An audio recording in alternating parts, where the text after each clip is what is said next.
이 증여 외에도 요새 많이 고려하시는 게 가족 간 거래입니다. 뭐 줄 땐 주더라도 돈 바꿔주겠다 이런 생각인 거죠. 이때도 세금이 많이 고려가 됩니다. 네, 오늘은 취득세에 대한 얘기입니다. 취득세도 엄청 올라가게 생겼어요. 결론부터 말씀드리겠습니다. 서울에 20억짜리 집을 자식에게 15억에 팔면 지금까지는 취득세가 4,500만 원이었는데 앞으로는 증여세 2천만 원에 취득세 1억에서 2억 4천만 원까지 낼 수도 있습니다. 부모는 양도세 1억 9천에서 4억 2천만 원까지 낼 수가 있는데요. 다 해서 총 6억에서 3억까지 나오겠네요. 괜히 싸게 팔았다가 양도세, 증여세, 취득세 이 세 가지 폭탄을 맞게 될 예정입니다.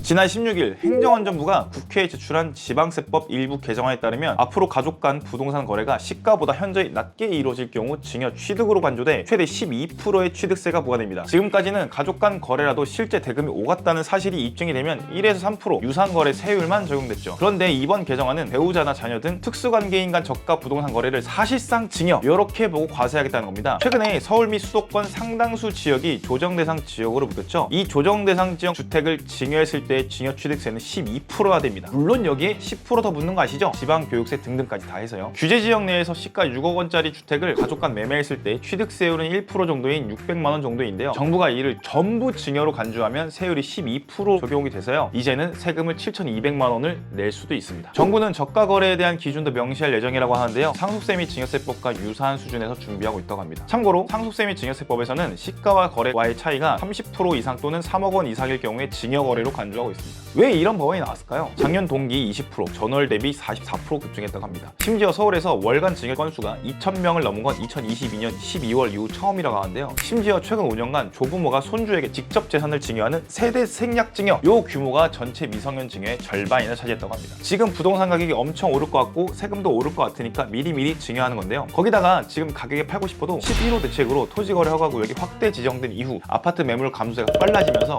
거래 절벽이 심화되고 있죠. 이 상황에서 팔려면 금매로 내놔야 됩니다. 그런데 당장 팔 이유도 없고 싸게 팔자니 버티는 게 나을 것 같고 그러면 자녀한테 증여를 하는 거죠. 이 상황에서 정부는 부의 대물림으로써 편법 증여를 싹 차단하겠다 이렇게 취지를 삼고 법을 개정하는 것 같은데요. 쉽게 말해서 싸게 팔면 싹 다 증여를 보겠다 이런 겁니다.